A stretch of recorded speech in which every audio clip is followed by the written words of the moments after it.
Então, quem for entrando, só vou esperar o doutor Alberto entrar aqui. Aí eu já consigo convidar ele também. A gente vai esperando um pouquinho só.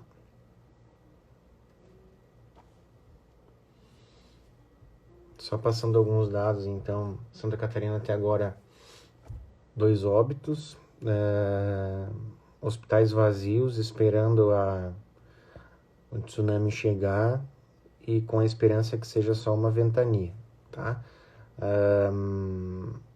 Tá bem interessante, assim, porque tá sendo montado um esquema de guerra e até agora não chegou ainda, né? Espero que não chegue, claro. Se o doutor Alberto já entrou, doutor Alberto, pode só me dar um sinal aí, porque aí eu consigo lhe convidar, tá? Senão a gente vai conversando aqui até o senhor entrar. Dados em relação a um caso, não sei se... Aqui, o doutor Alberto entrou. Dados em relação aos aspectos relacionados a tratamento, o tratamento mais difícil está sendo em Joinville, um paciente está usando ECMO, acho que a Maria deve estar sabendo. Boa noite, doutor Alberto. Boa noite, Thiago. Tudo bem? Tudo bem. Que bom que o senhor está aqui com a gente, tá? O prazer é todo meu. Muito obrigado pelo convite. É uma honra e um prazer estar aqui contigo hoje. Não, a gente que agradece, tá? Ô, doutor Alberto, olha só, estava começando a passar para o pessoal, bastante gente está entrando ainda, estava passando nossos dados aqui de Santa Catarina e comentando que, por enquanto, a gente está se preparando para o tsunami, mas o que chegou até agora é uma ventania leve ainda, né? Um vento leve, por enquanto, graças a Deus, né? Sem dúvida, Thiago, a gente acompanhando o que está acontecendo em nível internacional, e notadamente agora o que está acontecendo nos Estados Unidos, é muito assustador, né? Eles ontem nos Estados Unidos conseguiram chegar a uma marca de perto de 1.000 pacientes óbitos em 24 horas. É, Está é. simulando mais ou menos o que aconteceu com a Itália e com a Espanha. Tomara que não aconteça isso, mas o esperado lá é que dentro de 2 semanas, mais ou menos, eles atinjam um pico da doença. E eu penso que, tomara que eu esteja errado, mas eu penso que no Brasil talvez aconteça alguma coisa semelhante. O que eu acho que é Uhum. interessante, essa quarentena que foi decretada agora nas últimas 2 semanas, eu acho que foi de vital importância para a gente tentar diminuir um pouco o avanço dessa doença, que realmente é extraordinário, né, Tiago? Uhum, uhum. Doutor Roberto, esse tema que a gente conversou e escolheu é um tema bem, assim, está sendo muito comentado, né? Porque tá trazendo muita preocupação, tanto para funcionário de saúde que está tendo que se afastar, assim como para paciente, para os pacientes, né? Eu imagino Sim, que muita gente deve estar entrando em contato com o senhor para sim. perguntar o que fazer, né? O senhor já tinha passado por isso, assim, de ter uma epidemia grande, mesmo na época da H1N1 ou outros momentos nesse É. nível, assim? Eu percorri, eu passei na H1N1, foi uma coisa assim, um pouco parecida, mas não com essa avalanche que a gente tem esse noticiário mundial, né? Foi uma Uhum, coisa mais restrita. Na época eu ainda trabalhava no Hospital Celso Ramos e havia muitas internações lá. E os pacientes ficavam isolados e tal. Só que os quadros, embora fossem parecidos com o que nós estamos vendo hoje a situação é extremamente mais, vamos dizer, mais violenta. E essa precocidade de intubação de pacientes, essas lesões tão extensas como está se vendo nas pneumonias desses pacientes com o Covid, realmente é assustador. Eu tenho uhum, acompanhado várias colegas dos Estados Unidos e várias conferências e a gente vê que todos os serviços do mundo estão, vamos dizer, até certo ponto perdidos na situação, porque o que acontece é que, pensem bem, é um vírus que, esse vírus, essa mutação, apareceu faz 4 meses. uhum, Então, uhum, havia, claro, tem os coronavírus, só que essa mutação, esse RNA dele, essa mutação, alterou completamente o comportamento do vírus. E não tem estudos ainda sobre isso. Esses estudos são precários, né? Até a utilização agora saiu hoje no New England, um estudo feito na China com a hidroxicloroquina, etc., com 62 pacientes, mas ainda saiu meio, no meu ponto de vista, meio precariamente no New England, É, sabe? Eu não sei se tu chegasse a ver isso, mas eu vi. ainda não foi feita a revisão. Eu não sei, está muito. Acho que agora está acontecendo que as revistas estão querendo começar a avançar rapidamente e uma querendo dar um flash antes do outro. Essa é a minha impressão. Embora eu Uhum. pense que o Lancet está fazendo as coisas de maneira bem organizada, acho muito mais, vamos dizer, mais É, bem precioso, preciosista nas análises e na tal. Está divulgação, todo né? mundo aprendendo, né, Tiago? Todo mundo É, aprendendo. sabe que eu ia comentar, doutor Alberto, que hoje saiu, depois de tanta discussão, hoje o ministro da Saúde comentou que as máscaras de pano, de tecido, né, colocou algumas regrinhas ali, mas elas vão poder ser usadas também. Há uma semana a gente estava comentando que isso Eu não acho, era ideal, né? eu acho que, pelo menos, essa informação dele é importante pelo seguinte: é que, na verdade, esses equipamentos de proteção individual, entre os quais a máscara está envolvida, os aventais, tudo isso, está começando a faltar já agora. O Uhum, grande problema não é só no Brasil. Os Estados Unidos estava faltando até agora também. É como um ambiente de guerra que a gente vê nas emergências americanas. O que acontece? É um dos grandes problemas é que só a China faz isso no mundo. O mundo o mundo está dependendo da China para tudo, é made in China em tudo que é uhum, canto. uhum. E eu acho que agora tem que começar a diversificar essa produção no mundo inteiro. Isso foi, pelo menos, talvez um dos maiores aprendizados que a gente está tendo. Equipamento vem da China, roupa vem da China, máscara vem da China, tudo vem da China. Pega um É, pouquinho, tem que começar a mudar essas coisas. Não sei se tu é, concorda com esse ponto sim. de vista. Sim, e eu acho também, doutor Roberto, que o Brasil tem um potencial Sim, gigante de tudo isso, e está mostrando sim. com ventiladores e tal, É. mas parece que às vezes a gente se acredita pouco, né? Não, Não mas eu sei. acho que isso aqui tem nós temos um parque tecnológico que tem que ser muito mais bem aproveitado, sabe? Tem muita coisa boa que dá para ser feita no Brasil, só que essa é a tal história, como é mais barato fazer na China, os caras Uhum, fazem na China. Os americanos também cometeram esse equívoco. Tudo é produzido uhum, na China, porque a mão de obra é mais uhum. barata, tem todos esses detalhes de logística, infraestrutura que facilitou esse negócio. Só que agora eu acho que o mundo vai ter que dar uma repensada depois desse tsunami aí. Uhum. Esse é o grande Doutor, problema. doutor Roberto, então, assim, coisas que são bem interessantes, assim, que acho que vale a pena a gente comentar dentro daquilo que a gente conversou, assim, né? Para tentar botar Contextualizar o assunto. contextualizar e tentar uniformizar os pensamentos em relação à asma. Sim. Então, agora que eu acho que já entrou, já deu quase 10 minutos, eu sou quem não tem nem como apresentar o senhor, né? Porque o senhor já foi chefe de tudo, já Não, não sou chefe de nada, preceptor da Tiago. pneumo no Celso Ramos, no Hospital Universitário da UFSC, que agora é professor da Unisul. Depois, quando o senhor resolveu se reciclar, ficou no National Jewish em Denver 2 anos, doutor Roberto? Tem um ano, Tiago, um ano. 1 ano. Um ano, E é. assim, até a gente já tem bastante gente assistindo, e se alguém não conhece o senhor, assim, é impressionante quando o pessoal vem para cá, sabendo que Denver tá o melhor hospital de pneumologia dos Estados Unidos, né? E eles vêm para cá com um carinho e uma admiração pelo senhor que a gente fica encantado, assim. É. Então, Foi muito muito bom. bom ter feito a amizade lá com os colegas americanos, assim, e eles têm vindo assim muito solidariamente com a gente fazer conferências para nós aqui e vem muito alegre. Existe até uma fila de espera lá para fazer conferência aqui para nós, hein? A Sim, gente sim. tinha o nosso último evento que estava programado agora para um mês atrás, infelizmente não foi feito justamente por causa da Covid, né? Todos Sim, já estavam com o grande problema foi que eles ficaram com medo de ter que fazer quarentena quando voltassem para os Estados Unidos. sim, E outra, eles sim, estavam preocupados em trazer o vírus para nós aqui, porque lá a coisa sim. já estava em evolução. Uhum. Então, eles tiveram assim vários dias assim num dilema muito grande, até tomada de decisão.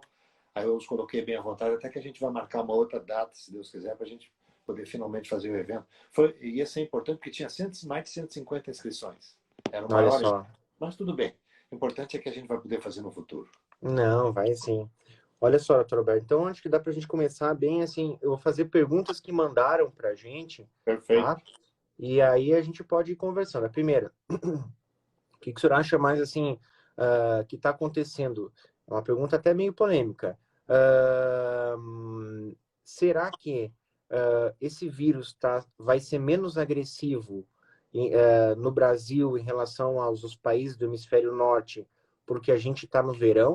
O que o senhor pensa sobre isso, assim? Todo mundo Isso, está querendo. Esse é o isso é uma maior pergunta desejo. fria, assim, né? É o maior desejo de todo mundo, tá? Ah, isso talvez seja possível, é plausível esse pensamento. Entretanto, tem alguns lugares em que a temperatura se assemelha à nossa, em que, por exemplo, na Flórida, a Flórida, agora, por exemplo, nesse momento, a Flórida não está mais tão fria. E na Flórida agora está havendo uma disseminação muito grande também, entendeu? Na Flórida, em alguns lugares da Califórnia, mais para o sul. Ou seja, isso é uma coisa talvez possível, mas ainda não foi, não dá para a gente provar. Tomara que Uhum, isso se confirme, porque uhum, eu penso que o comportamento do coronavírus, se a gente fizer um paralelismo com a influenza, a gente sabe que é sazonal, ela predomina no inverno e todo ano ela uhum, vai mudando. O vírus é RNA e ocorrem mutações. O que acontece? Nós estamos entrando no outono agora. E os meses de frio, eles vão começar agora daqui 1 mês e meio, 2 meses.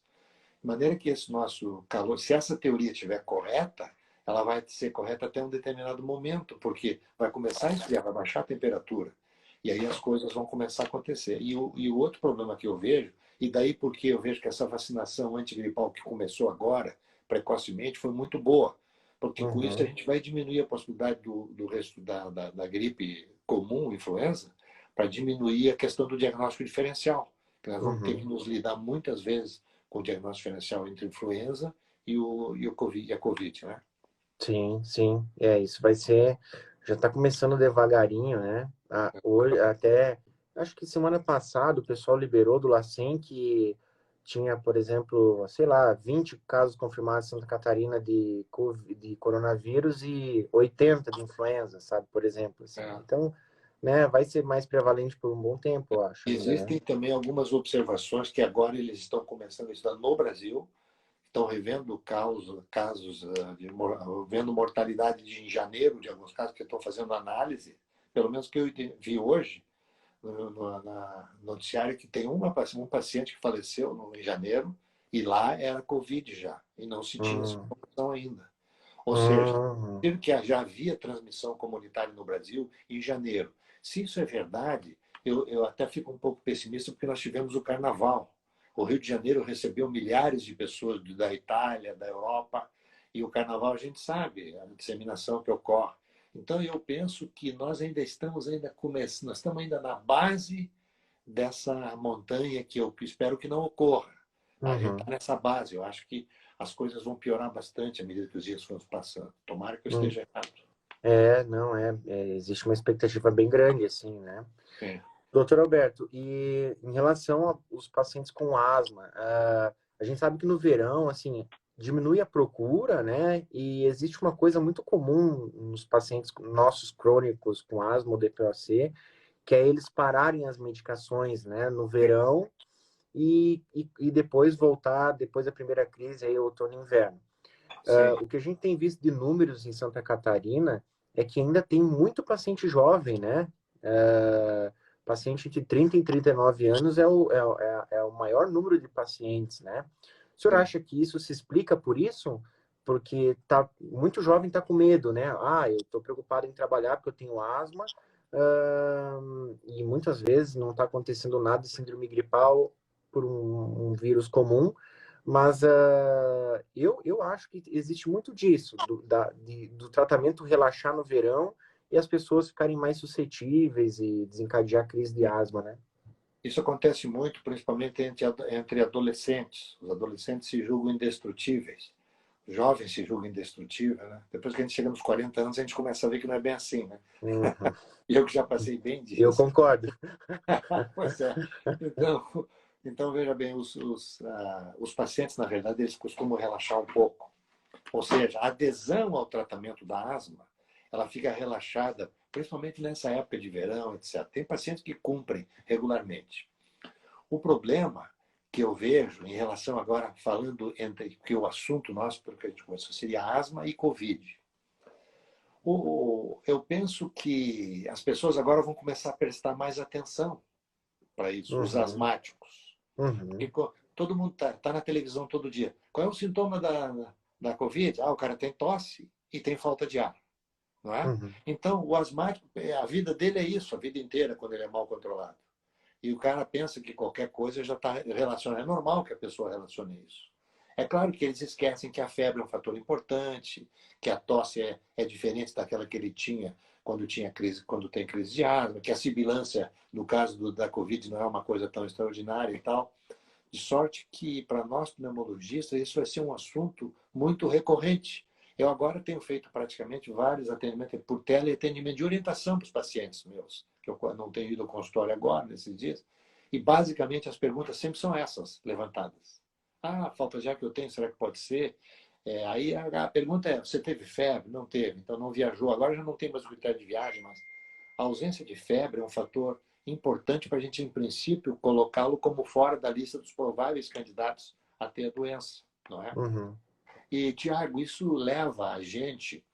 eu não sei se a gente pode falar um pouquinho, se eu podia discorrer um pouquinho sobre a asma em si, para chegar nesse Claro que sim. ponto, Aham. se me autorizares.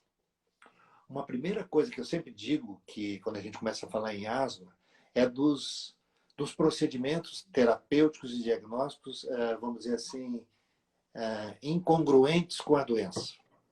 Alguns paradoxos que são feitos em relação tanto ao diagnóstico quanto ao manuseio da doença. Então, por exemplo, um primeiro que eu considero é o seguinte, ó, se a gente considera no Brasil a prevalência do diagnóstico de asma em adolescentes no Brasil, pelos dados que eu tenho, o diagnóstico é 12,4% dos adolescentes têm asma. Mas se Uhum. você for fazer um estudo em todos os adolescentes do Brasil sobre sintomas, 23, 24% deles têm sintomas compatíveis com o diagnóstico de asma. Ou seja, existe uma dessincronia entre os que estão diagnosticados e os caras que não têm diagnóstico. Por que isso? Porque se faz pouca espirometria, que é o padrão ouro para o diagnóstico. Então, se tem colegas médicos vendo, se tem os estudantes nossos acompanhando, Uhum. salientar da importância de feito uma história adequada, um exame físico adequado, submeter os pacientes a uma prova de função ventilatória simples, com que é a espirometria. Isso vai dar um grau de diagnóstico maior e vai ampliar o nosso diagnóstico. Isso é importantíssimo, Uhum. no Uhum. primeiro ponto. E o senhor, nesse momento, doutor Alberto, porque assim, tem muita gente assistindo querendo saber assim, mas o que que eu faço quando esse paciente chegar? Eu acho pela história que ele tem asma, Sim. e aí eu preciso saber se realmente é asma. Nesse momento, o senhor aconselha fazer Não. espirometria ou iniciar tratamento e depois? As recomendações da American Thoracic Society e de outras sociedades, também europeias, é que não se faça espirometria no momento, a não ser em casos excepcionais. E a gente não está fazendo espirometria, então, dada a possibilidade do contágio. Então, agora Uhum. fica muito mais difícil. Eu estou me referindo a antes desse período, quer dizer, Isso, não, não, é só para o pessoal não bem, se confundir, né? é claro que aí a nossa história ela vai ter que se basear nos antecedentes de alergia, a história de um indivíduo asmático, embora não, claro, nenhuma história patognomônica de nada, mas ela nos orienta muito. A doença tem que ter Uhum. começado antes dos 40 anos de idade, na maioria das vezes, se acompanha de rinite alérgica, eczema, etc. A pessoa já eventualmente tenha feito um teste alérgico no passado e mostrou que é alérgico a ácaros, e várias coisas nesse sentido. E Isso eu nos acho que isso orientaria.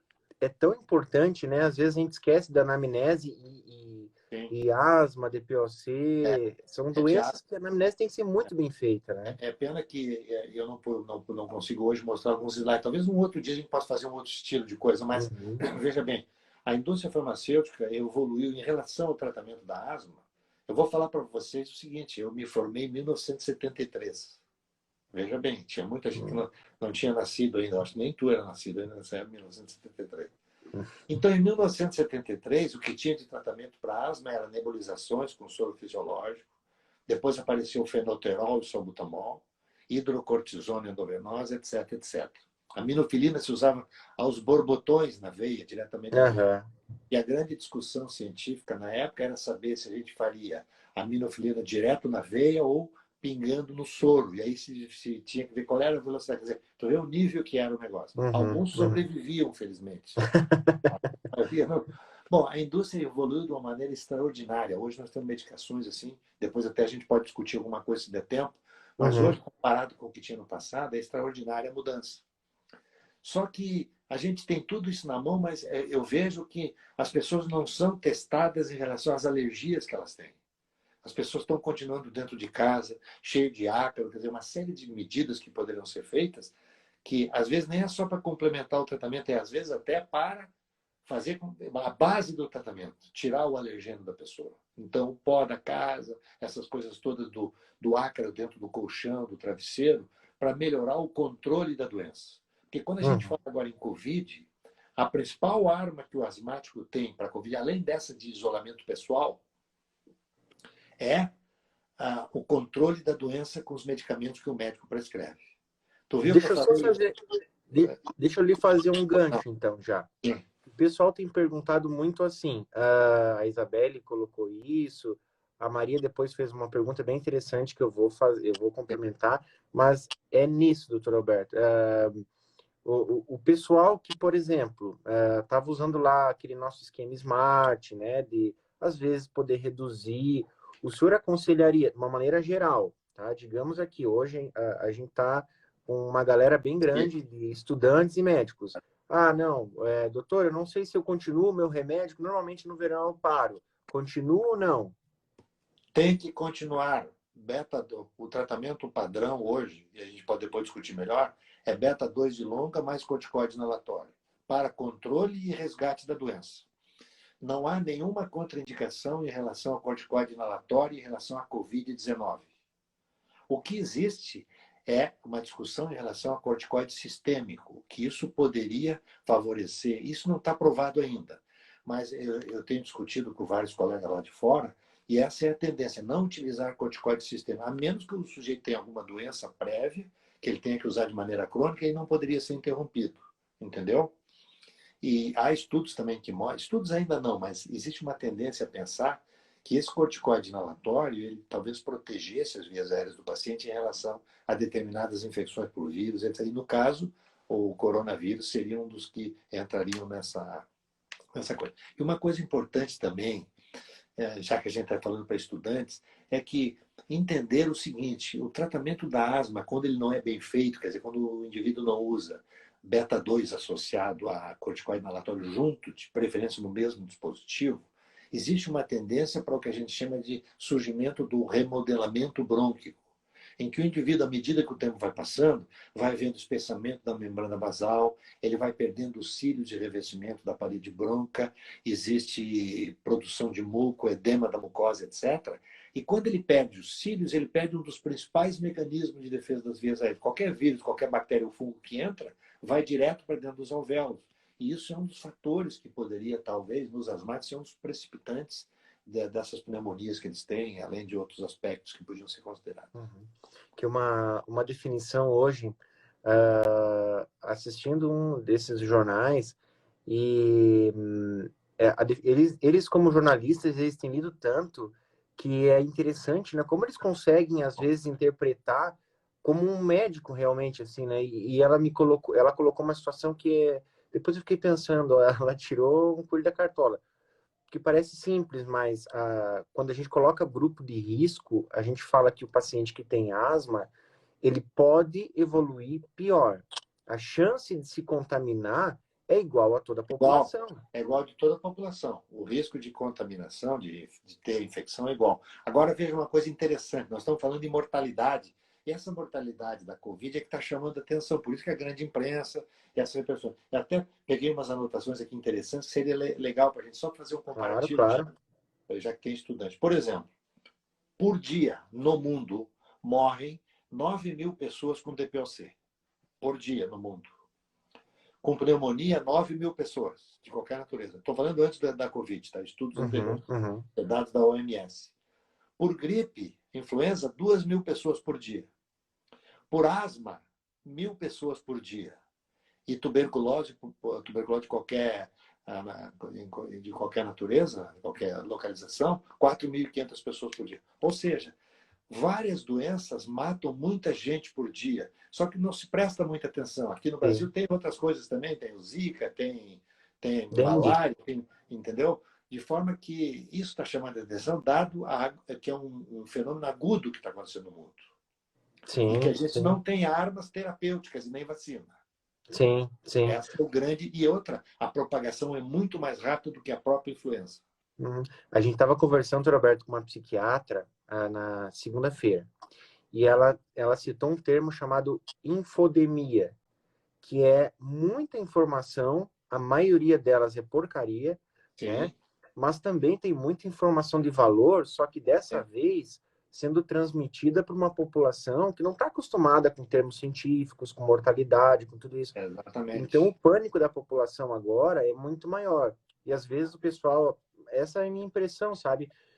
O pessoal parece estar se esquecendo do básico, que é assim, É, manter uma higiene pessoal interessante, que lavar a mão, os cuidados básicos, né? E assim, sim, manter tratamento normal, né? Nada vai acontecer a mais. A sim. Alice colocou uma pergunta aqui que é bem interessante, que é, eu acho que essa é a pergunta mais assim, Pergunta-chave. exatamente, né? Se eu tiver um paciente com asma, compensar, vamos começar pelo compensado primeiro, né? Tem um Então, paciente que com pertence asma, a 10% da população asmática no Brasil, hein? sim, 90% não estão controlados, mas tudo bem. exatamente, que é um problemão. Aí é outra Digamos que discussão. aí é mal e aí a dúvida é, esse paciente, porque a Secretaria de Saúde colocou algumas situações, né, que também faz parte do grupo de risco, se puder deslocar esse paciente do trabalho dele. Eu queria que o senhor falasse para nós, assim, do ponto de vista do que o senhor tem lido e de experiência, o senhor acha que esse funcionário de saúde, ele deve ser retirado do trabalho, por exemplo, atestado, entre aspas, ou esse paciente deve ser deslocado para um setor que não vai ter tanto para, contato, né? para uma função que não tenha muito contato com pessoas que vêm, porque agora, na realidade, todos os nossos ambulatórios, postos de saúde, estão recebendo agora o grosso das pessoas, vão lá para saber se tem ou não tem a doença. Então, Uhum, uma pessoa que tem diagnóstico de asma, DPOC, cardiopatia, mesmo jovem, eu acho que não deveria estar, vamos dizer, como a gente chama, na linha de frente.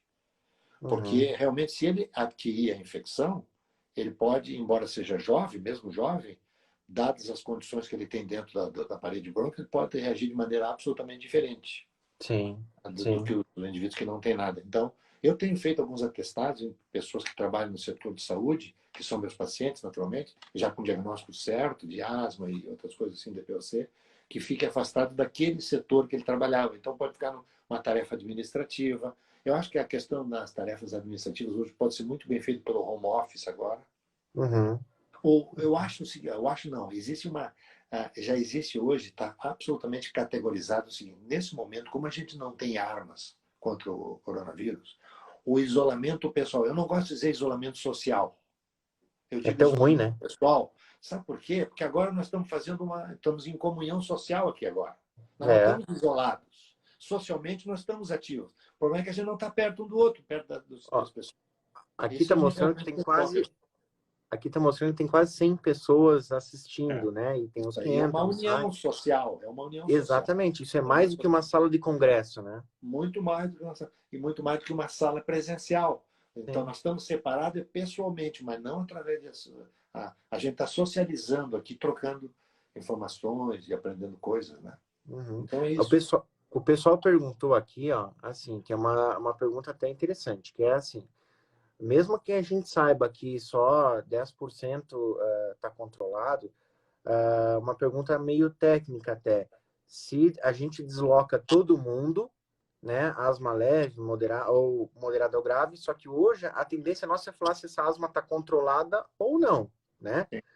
É, Eu acho que um pensamento, meu critério seria assim, se esse paciente tem uma asma controlada há bastante tempo, usa a medicação adequada e se sente seguro, ele pode talvez até se deslocar para um ambiente um pouquinho mais é, contaminado, entre aspas, né? é. Agora, assim, é tudo tão novo, né, doutor Muito Alberto, novo. Está todo mundo aprendendo. que essa troca é uma troca muito com o paciente também, né? Tem paciente que vai querer trabalhar, vai, sei lá, a É, atividade que tem, né? Mas principalmente o profissional de saúde tem uma tendência a querer ser um pouco herói nesse momento, assim, né? Principalmente os é, jovens, como o senhor falou. mas eu já tenho 48 anos de trabalho na medicina, já passei por poucas e boas ao longo do tempo. Sim. E eu vou dizer para vocês, para os mais jovens, que ao longo da minha vida profissional, eu nunca passei por nenhum período, nunca vi. nenhuma situação como essa que nós estamos vivendo agora, que é uma tragédia realmente. Uhum. Então, se vocês forem observar nos melhores serviços do mundo, está acontecendo coisas assim inacreditáveis em relação à doença. Eu digo coisas inacreditáveis em relação ao pessoal de saúde. Uhum. A informação que eu tive é que teve 52 médicos que morreram na Itália. É muita gente, né? Porque os primeiros que começaram a fazer os atendimentos é a primeira turma que ainda não estava preparada. Por exemplo, uma das coisas interessantes que eu aprendi nessa minha leitura que eu estou fazendo é que no início não era feito intubação precoce, Thiago.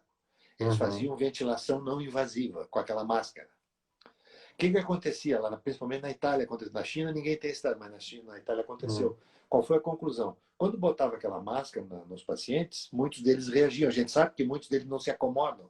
Tossiam muito e a máscara não acertava. O que aconteceu? Eles eliminavam muitos gotículas ali e a equipe de saúde que não estava bem preparada, muitos deles tiveram infecção.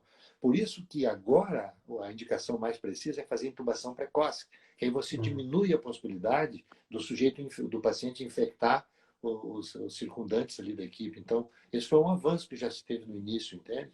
Sim, Então, quando sim. os jovens pensam assim, voluntariosos, pensem bem que quando devem ir, se quiserem, podem ir, mas que tomem todas as precauções com equipamento de proteção individual absolutamente perfeito, ou o mais perfeito possível, para Uhum. evitar o contágio. Tá? Uhum. O senhor sabe que os alunos da Unisul agora, eles estão trabalhando, né? Ou o call center, ou em Nas atendimento UPAs, em né? unidade, isso, nas UPAs, Eu unidade lembro. básica, né? E agora surgiu, hoje, né? Surgiu do Ministério da Saúde e Educação um edital para eles se inscreverem, né? E participarem, inclusive, com uma bolsa também, né? Para atendimento. E muitos deles têm asma, muitos dos alunos têm asma também, né? Eu recomendaria que tivessem muito cuidado os asmáticos, não só asmáticos, aqueles que têm diabetes.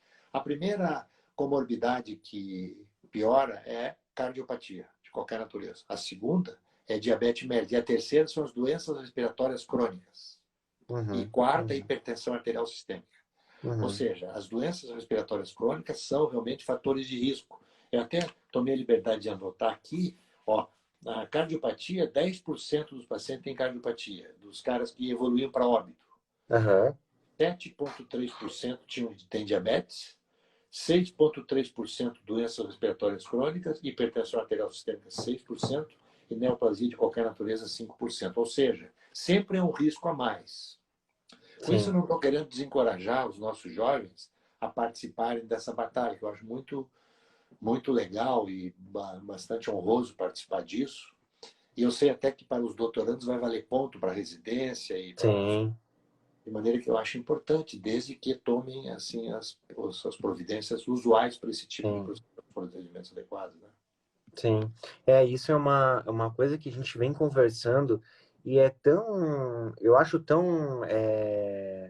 essas decisões estão mudando tão rápido, né, que Sim, é difícil para a gente também profissional falar assim, faz isso, faz não aquilo. dá, não A dá. gente, né, que tem um papel às vezes um pouquinho mais de orientador No máximo, e o que a gente pode fazer são algumas inferências, né, com o que a é, gente já viu e o que vem pela frente, né?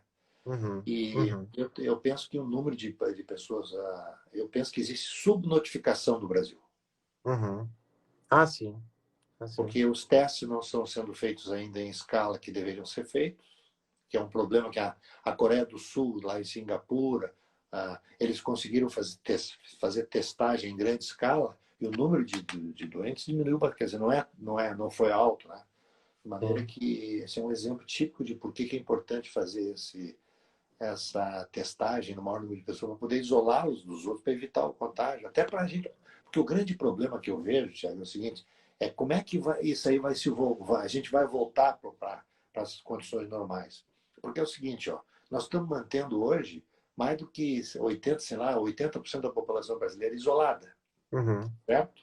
uhum, Muito bem. Tem uns que vão se contaminar, vão passar 80%, vai melhorar, etc. Entretanto, o vírus ele não vai embora agora, ele vai ficar circulando. Essa é a primeira onda apenas. O uhum, vírus veio para ficar, ele não vai desaparecer por mágica. Então, essas pessoas, quando saírem da quarentena, elas vão finalmente ter que enfrentar, a menos que os caras lá da Johnson Johnson e outros laboratórios que estão trabalhando consigam fazer uma vacina. Sim. Talvez agora com esse estudo aí do New England, que a hidroxicloroquina pode ser dada no início, etc. e tal, mas ainda está muito precário os estudos. Então, como é que tu vai saber? É muito difícil. Eu penso que em menos de 2 meses, 3 meses, não há nenhuma possibilidade de voltar à normalidade. Lamento informar os estudantes. Uhum. Vai ser um ano acadêmico realmente muito complicado, Ah, eu acho. vai ser bem. A Carol, doutor Alberto, está perguntando aqui, a Carol é reumato, né? Ô, Carol, manda se tu fez reumato mesmo. Ela fez reumato lá no Hospital de Clínicas de Porto Alegre, já manda a tua cidade também, que não sei mais onde tu tá. E a Carol tá falando assim, da abordagem do paciente, né? Ela provavelmente ela vai começar a trabalhar agora numa UPA, por exemplo. Ela da onde? O Hospital de Clínicas que ela fez, né? A Carol, manda aí, Carol. Se não me engano, ela fez reumato no Hospital de Clínicas e deve estar lá por Novo Hamburgo. Ah, eu fiz a minha residência na Santa Casa, Carol, no Pavilhão Pereira Filho. É verdade, Lá é perto. verdade. É Novo Hamburgo ela tá, ó, ela mandou ali, ó. Ah, no Hamburgo. Ah, ótimo. Então ela tá trabalhando de reumato lá em Novo Hamburgo. Da E no... abordagem inicial, doutor Alberto, de tratamento, assim, o senhor podia pincelar um pouquinho para Quem? nós? A quem? Tratamento de quem? De asmático? De asma, Ah, boa. Ah, que bom esse assunto. Não sei se o senhor sabe disso, né? Não sei. Bom, bom, a gente já falou no início que o padrão ouro do diagnóstico é a espirometria. Então, a gente supõe que o paciente já foi diagnosticado. Tá. Então, ela quer discutir sobre tratamento. Tratamento. Tá. Eu vou falar assim, primeiro o que não Pode fazer ser e depois o que fazer. Pode ser? isso. Em 1 minuto, Isso. 2 minutos? Olha, o papo Tá. tá bom. Número 1, o que não fazer, que eu considero o primeiro paradoxo do tratamento entre aspas, da água que é feito não só no Brasil, em muitos lugares do mundo. Nebulizações com soro fisiológico, acompanhado de Berotec, salbutamol, etc. Atrovento. Não fazer. Tá. Tem alguns alunos que vão ficar meio chocados. Dizer, pô, o cara endoidou. Não, ainda não peguei a Covid ainda, por isso que eu estou me cuidando. É o seguinte, ó, eu quero explicar para os estudantes agora rapidinho. Tem pacientes que têm asma bronca pela história, a gente desconfia que eles têm asma, só que quando a gente faz espirometria, não preenche os critérios de broncodilatação que a gente esperaria encontrar no asmático. 200 mililitros do VF1 ou capacidade vital forçada e 12% de alteração depois do broncodilatador. Mas se a gente tem convicção que aquilo ali pode ser um asmático, a gente tem que submeter o paciente a uma prova de broncoprovocação, que é feita com uma substância chamada metacolina. E nesses pacientes, quando cai 20% o VF1 deles, isso é diagnóstico de asma. Muito bem. Só que antes da gente fazer o indivíduo inalar a metacolina, a gente faz o indivíduo inalar soro fisiológico. Porque a gente sabe que soro fisiológico é irritante para a árvore bronca. O que acontece dos nossos pacientes que a gente faz uma média de 10 metacolinas por dia, perto de 12% desses indivíduos, só com soro fisiológico, cai 20% ou mais do VF1 na primeira inalação do soro fisiológico. Ou seja, fazer nebulizações com soro fisiológico melhora o cara na emergência no hospital algumas horas, porque ele usou fenoterol junto, Berotec, salbutamol e atrovento. Só que o cara vai para casa e ele volta depois de algumas horas. Essa é a experiência de todo mundo que trabalha em emergência. Sim. Nebulização não é. Não, e aí tem que usar corticoide sistêmico, etc. Bom, essa é a primeira coisa. Então, o que não fazia na primeira. A outra coisa, o que não se deve fazer, talvez a gente vai chocar aqueles que não são pneumologistas, não se deve fazer beta 2 de curta isolado. O famoso aerolinho salbutamol, que foi usado durante muitos anos, desde a época que eu era estudante, não está mais indicado nem para tratar a asma, nem para fazer o resgate do sujeito na emergência ou no hospital. Certo? Só para dar uma informação para os estudantes, o salbutamol ele foi colocado no mundo em 1968. O Neil Armstrong botou o pé dele na Lua em 1969. E os caras ainda estão hoje usando a Aerolink depois de tudo isso. Que seja até um negócio assim que é um case para estudar esse troço. Ou seja, enquanto a cardiologia já evolui de maneira extraordinária, com todas essas novas drogas e outras especialidades, ainda porque hoje se vendem no Brasil 20 milhões de canisters de Aerolim por ano no Brasil. 20 milhões. 20 milhões de canister individual. Não precisa de receita, a pessoa vai, compra e também é distribuído na rede pública. Então, não está mais indicado. Todos os estudos de controle e resgate dizem o seguinte, que o tratamento adequado, mais adequado para controlar e fazer o resgate da asma, é a associação de formoterol mais budesonida ou beclometasona. Só tem 2 dispositivos hoje no Brasil que permitem, tem um que faz com budesonida e formoterol, o outro formoterol e beclometasona. Com esses, qual é a diferença desse para outros que tem no mercado? A diferença é a seguinte, quando você usa o Aerolim, você não está usando o corticoide junto. A maioria das vezes os pacientes que usam Aerolim para resgate vão ter que usar corticoide sistêmico, com todos os seus parefeitos, etc, etc. E se sabe, hoje tem estudos que mostram que utilizando o Aerolim de maneira isolada, aumenta a morbidade e a mortalidade, principalmente das pessoas. O formoterol é muito interessante. Para mim, no meu ponto de vista, ao longo desse ano que eu tenho trabalhado, eu tenho já usado formoterol há mais de 20 anos, para mim o melhor broncodilatador que tem. Por quê? Porque ele tem ação, início de ação rápida, ele tem uma duração de 12 horas, mas você pode utilizá-lo sem nenhuma toxicidade a cada 3 horas, por exemplo, se precisar.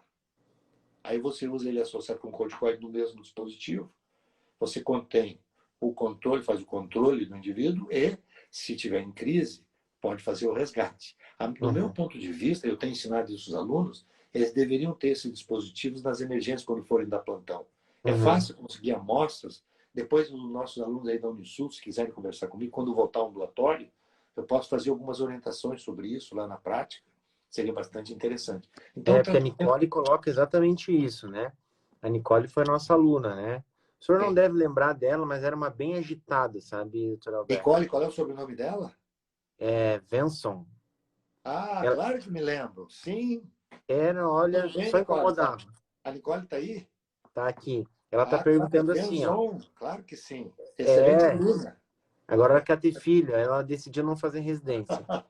Que Aí bom. ela colocou assim, ó, o paciente chega dispneico na UBS com suspeita de COVID. O que fazer? Com asma, né? A maioria das orientações aborda opções que não dispomos na atenção básica. HELP. Não, claro que tem na atenção básica. Ó, bom, eu não queria falar em nomes comerciais aqui, nós estamos falando Pode prestador. falar, porque a gente não Não, tem, a não. gente não tem Tá, conflito. A tá. gente, pelo contrário, a gente só quer amizade. Não, mas eu vou falar o que tem na rede básica, então. Na Sim, rede sim, básica sim. disponível. Que é lá, por exemplo, na Palhoça, eu sei que tem, aqui no centro tem. Aqui tem dois dispositivos que estão indicados na asma. Um é o que está lá, é o Alenia. Eu vou falar sobre cada um dos dois. O Alenia é formoterol mais budesonida. Eu vou falar da característica daqui a pouquinho. 2, Symbicort, que é a associação. Formoterol, também formoterol mais budesonida. Os dois são a mesma coisa, perceberam?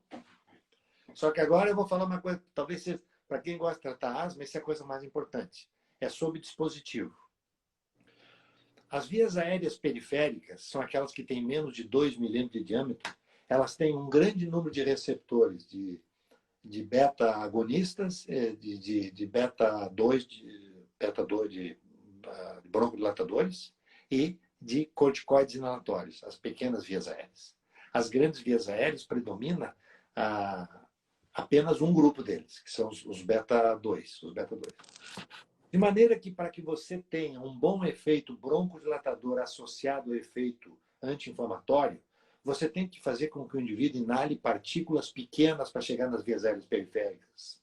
Certo? Então, o Alenia, que está disponível na rede pública, é em cápsulas, e as partículas de formoterol e budesonida são partículas que têm mais de 10 micrômetros de diâmetro. 10 micrômetros. São grandes. Elas não chegam nas vias aéreas periféricas. Porque o processo do Alenia não é igual ao que é feito no Symbicort, que também é formoterol e budesonida, só que eles estão eles têm partículas menores do que 5 micrômetros. E existe um terceiro também, que eu quero falar agora, que é o Foster. O Foster é formoterol mais beclometasona. O Foster é muito interessante, então. Só que o Foster não está disponível na rede pública. Qual é a característica do Foster? As partículas são menores do que 2 micrômetros. Chega mais na via aérea periférica ainda. De maneira que, então, e o que eu tenho visto, por que eu estou falando isso? Porque quando eu estou no ambulatório lá, a gente recebe um grande número de pacientes, feito a prescrição por médicos, colegas que trabalham em postos de saúde, a grande maioria por alênia. E os pacientes não podem fazer controle adequado, por quê? Porque o alênia é 12 por 400, certo? 12 por 400. Uhum. Com Não vai 12 fazer por resgate. 400, você não pode fazer resgate porque é muito alta a dose do formoterol. Enquanto que o Symbicort é o 6 por 200 que a gente usa para o resgate, e para controle e resgate, e o Foster é 100 por 6. Ou seja, com esses dois você consegue fazer controle e resgate. Bom, a rede pública tem Symbicort.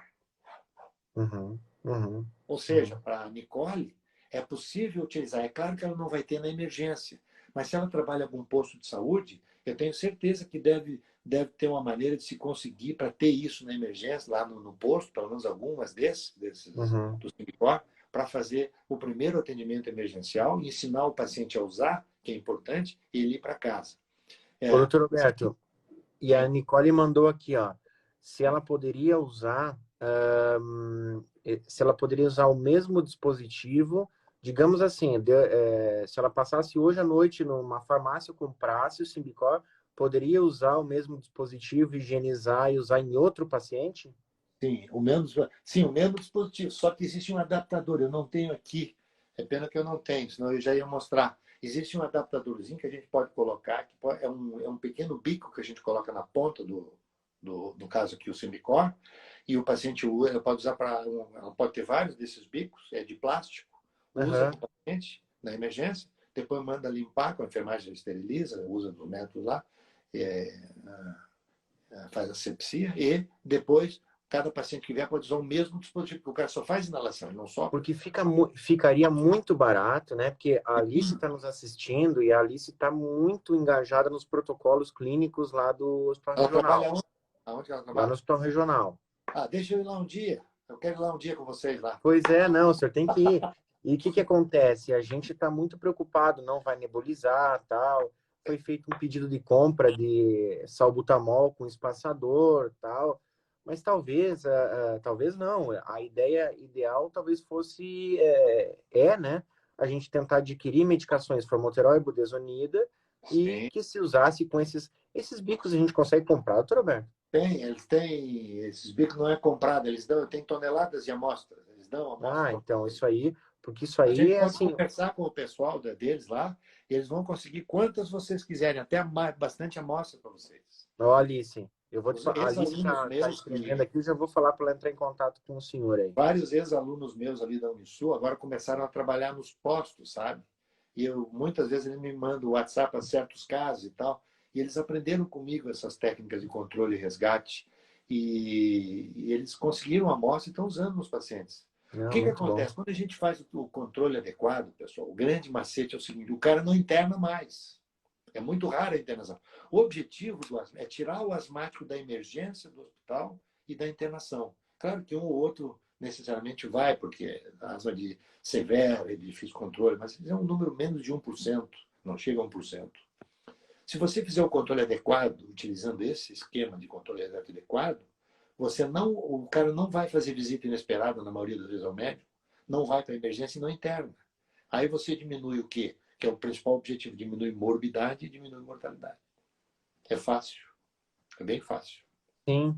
Ô, doutor Alberto, agora até me perdi, porque eu vi a, a Luísa Barbiero tá aqui e ela tá fazendo pediatria lá na PUC. Tem.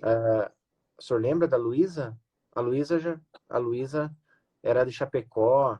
Ela falava meio estranho, assim, meio do interior. Assim, tá? Cara, eu tive, sabe quantos alunos, Thiago? Eu Quase imagino. 20 mil alunos ao ano. Assim, pelos nomes, assim, eu me lembro, sabe? Se eu Não, ver é daqui a pouco, A eu vou me lembrar mais. Luísa, se o Me senhor ver, o conta senhor o vai caso aí. lembrar. O que ela quer levantar aí, a Ela falou se para criança pode usar o Symbicort também, esse Dá para usar o 6200. 6 por 100. Aí eu não falei que existem 3 opções. Uhum. Uma opção que a gente usa no grupo pediátrico é o 6 de formoterol e 100 de budesonida. Para adultos, é 6 por 200. Com os dois, para criança e para adulto, dá para fazer a mesma tática de controle e resgate a partir dos 4, 6 anos de idade. Uhum. 4 anos já dá para fazer. A AstraZeneca lançou o 12 por 400 também, que eu eu tenho certeza que foi um erro estratégico dele. O 12 por 400 não deve ser usado em nenhuma circunstância. Tem alguns colegas que acham que ele é mais poderoso utilizar, mas a prática mostrou que se você usar o 6 por 200, você consegue controlar bem o paciente e pode usar mais vezes sem precisar usar corticoide. Porque quando você usa 12 por 400, não dá para fazer resgate. Aí você vai ter que usar corticoide sistêmico. Sim. Entendeu? Ó, e vários estão perguntando, a Lilian, que é dermatologista, que o Kaique, que é estudante de medicina, e YouTube. Se o senhor quiser saber o que o senhor tem que fazer na quarentena, o senhor tem que seguir o Kaique, aí depois eu lhe Ah, passo. é? Aí, ó, a Clau, todo mundo perguntando sobre o Clenil. Se Clenil. pode usar só o Clenil é Clenil na corticoide. emergência. Bom, ele é corticoide. Você pode usar, por exemplo, o salbutamol, mas o Clenil na emergência. Só que os estudos de controle... Vejam bem, pessoal, isso é muito importante. A gente tem que começar a estudar agora, é pena que não dá tempo. É que os médicos, eu percebi o seguinte, né? A gente não estuda muito dispositivo. Uhum. Tá? Tem até uma referência que eu podia mostrar, mas eu não estou com ela aqui, eu deixei em outro lugar. Então eu vou mostrar É para que, você. na verdade, hoje eu sacaneei o senhor, eu lhe tirei Mas as aulas lá e para a gente conversar, mas vai ter esse se a turma momento. quiser depois um dia fazer uma reunião comigo, eu vou deixar o meu e-mail, albertopneumo@gmail.com. A gente pode fazer um dia uma reunião pelo Zoom, que aí eu mostro slides e tudo isso aí, se vocês quiserem. Tá? Sim. Bom, mas a tua pergunta, o que era mesmo, Tiago, que eu me perdi ali? Do Clenil. Se a gente O pode usar Clenil. só o Clenil na emergência. Tá? Sozinho, não. Você vai ter que usar beta-2 na emergência. Porque o que a gente tem? A gente tem um brônquio inflamado e, por causa da inflamação, há uma broncoconstricção. Então, você tem que utilizar o anti-inflamatório e um broncodilatador na mesma hora. Por isso, os estudos mostram que tem que ser um dispositivo só e não dois. E aí o Uhum. efeito é melhor. O Peter Barnes provou isso. Que Uhum. os broncodilatadores, eles atuam também como anti-inflamatórios em pequena escala e os corticoides também atuam como um pouco de broncodilatador em outra escala. Mas eles têm que ser inalados conjuntamente, não dispositivos separados. Esse é um detalhe. Uhum. O outro é o Uhum. tamanho da partícula que eu falei. E aí tem os dispositivos também.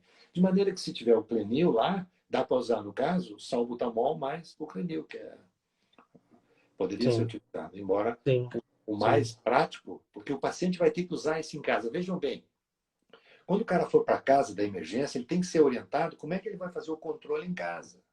Se você, veja bem, é uma doença que não tem cura e ele vai fazer um tratamento praticamente pelo resto da vida. Quanto menos dispositivo inalatório ele utilizar, melhor, porque isso vai facilitar a adesão ao tratamento. Então, se vocês puderem utilizar um só dispositivo que tenha duas drogas, capaz, ainda com a capacidade de você fazer broncodilatação e anti-inflamação ao mesmo tempo, esse é o dispositivo ideal e com partículas pequenas. Aí você Uhum. controla. Uhum. Uhum. Eu tenho hoje aproximadamente em torno de 14 mil pacientes que usaram ou usam a associação formoterol e budesonida, no caso é o Symbicort. E com o Uhum. Fostera hoje tem mais ou menos em torno de uns 1.800, por aí, porque o Fostera é mais novo. Mas Uhum. as equivalências são bem interessantes. Não, e são ótimos, né? Doutor Roberto, e o senhor tem conversado para a gente terminar? Que olha, tá tão boa a conversa, foi 55 minutos de Que conversa. bom, fico feliz. E olha, tem gente assim, ó, de todo o sul aí, Legal. ex-alunos, bem legal. Doutor Roberto, o senhor tem conversado com o pessoal lá de Denver agora, nesse período, Muito, assim? muito. Eles estão muito apavorados, como é que tá lá? Uma grande preocupação, porque, só para ter uma ideia, o National Jewish, como tu falou no início da apresentação, é o hospital de doenças respiratórias mais importante dos Estados Unidos. Nos últimos 17 anos, todo ano ele é escolhido como melhor, assim, em fila, 17 anos.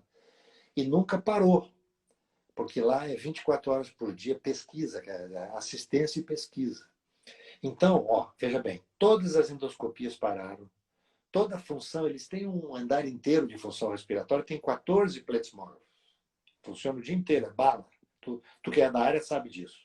Sim. Está tudo paralisado, porque não pode fazer, endoscopia não pode fazer, O que está fazendo, o que está acontecendo lá agora, mais é assim, pacientes de pesquisa, as pesquisas de observacionais, elas pararam. O que está continuando agora é as pesquisas de intervenção terapêutica. Os pacientes que Uhum. têm que receber o remédio, etc. E assim mesmo, com todo o cuidado dos pacientes, tem um filtro muito grande. Tudo que é possível está sendo adiado. O Arthur teve conosco agora uns dias atrás, o Arthur que foi Aham. residente aí no regional, né? Eu entro muito em contato com ele, ele já fez comentou, ele está começando, ele começou ontem o trabalho lá, porque ele estava afastado, né, por causa do rodízio, Aham. e pelas informações dele, a situação está muito grave lá, é penoso o trabalho do pessoal. Uhum. Existem vários colegas já que se contagiaram com vírus, então há uma preocupação muito grande. O que Sim. vai acontecer daqui para frente, até nos Estados Unidos, é incerto. A proporção de óbitos vai aumentar agora nos próximos 14 dias. Está praticamente dobrando o negócio. Eu acho muito Uhum. sério.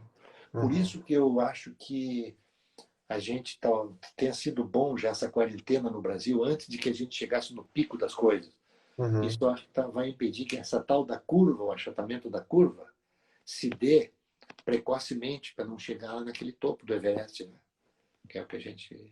Sim, quem tem mais medo, né? É. Doutor Alberto, pô, foi muito bom, viu? Pô, Muito cara, bom. eu que Se eu gostei. pudesse, acho que eu vou ligar todo dia para o senhor via vídeo, a gente vai ficar discutindo Tá pneumologia. bom? É legal, cara. Pode falar comigo, eu gosto muito do Zoom. Pena que não dá para fazer Zoom, porque o Zoom dá para mostrar o PowerPoint inteiro. Mas, É, o senhor vai turma, ver que se o depois dá pessoal uma aí quiser, adiantarada que assistiu, assim, às vezes assiste um fragmento, às vezes assiste é, tudo. isso aí vai para Então, o YouTube, também tem canal no YouTube? vai, vai, Ah, se o senhor boa. Eles autorizar. podem assistir lá. Porque muitas coisas a gente não falou aqui e tal, que eu tenho até algumas, mas não dá para a gente falar em tudo isso, desse critério do Gino. Nós falamos das coisas práticas para eles, que Sim, eu acho que é importante, né? As não, coisas. a gente pode E também se falar alguém outras depois vezes. quiser entrar em contato comigo, o meu e-mail é albertopneumo@gmail.com. A gente pode Ah, acertar um Zoom aí, uma coisa. Quem quiser fazer pergunta para mim depois, eu não, estou a aqui. gurizada. Mas para mim é muito legal falar com alunos. Eu me aposentei da UFBA, continuo dando aula e Não, estou dando eles umas adoram o aulas para o senhor. pessoal Todo da mundo ficou Unistur feliz também. quando a gente marcou. Como? Todo mundo ficou muito feliz quando Ah, que bom. a gente divulgou que ia falar sobre asma e era com Ah, o é muito senhor. legal, porque eu dou aulas fora do estado muitas vezes e a gente tem, vou uma vez em São Paulo, outra vez no Rio Grande do Sul, outra vez eu estava em Passo Fundo, sei lá, vários lugares em Porto Alegre. Sempre chega um ex-aluno da gente, sabe, que a gente até nem se lembra. Sim, E a gente fica emocionado porque as pessoas lembram daquilo e que a gente fica contente porque participou um pouco daquela construção, né? Botou um tijolinho ali. É com legal isso. certeza, com Coisa que mais, certeza. assim, para terminar, sabe, Tiago? A coisa que mais me deixa alegre quando na rua estou caminhando, passa um ex-aluno e diz: Ô, professor, tudo bem? Quer dizer, essa palavra professor para mim é muito honrosa. É, não, com É certeza. muito legal. E assim, o senhor é consenso aí, Ah, qualquer pessoa que não, eu sou conheça um o senhor, trabalhadorzinho aqui. É esforçado, não, sou esforçado. Sou o senhor é uma esforçadinho. referência para todo mundo aí. Tá bom? Um Eu abração para todo Eu mundo, agradeço obrigado. mais uma vez a gentileza do teu convite. Quero dizer para ti que foi uma grande honra participar disso, entre tantos jovens que estão aí com o futuro Não, foi brilhante. Tá muito bom? legal. Muito bom. Beleza. Tchau, Um tchau, grande pessoal. abraço. Um abração. Tchau, Um tchau. abração.